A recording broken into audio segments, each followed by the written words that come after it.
Doctor comes in the room and he says, "What's going on?" And I told him, I said, "It's these voices." And before I could say another word, he said, "Oh, you're hearing," like he almost want to lock me up.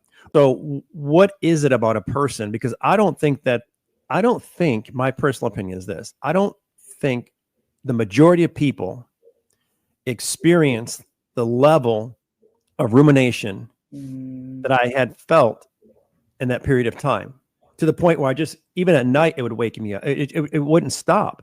And I was at Mayo Clinic in Arizona, and I never forget this. I was multiple treatments to find out what's going on with me.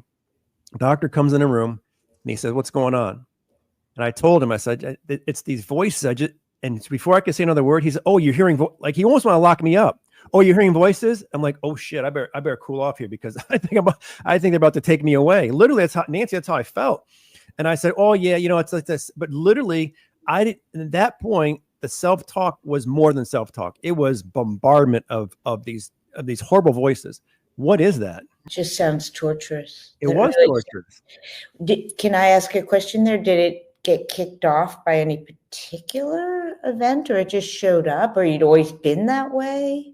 I've always heard the rumination, the voice, the lamenting, and it really what happened. I noticed around the same time my son was born, I put this pressure on myself to be more than perfect.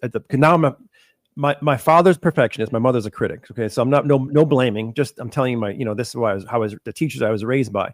So I had this self-critic in me all the time since I was a kid. So you're asking me, was I always like that?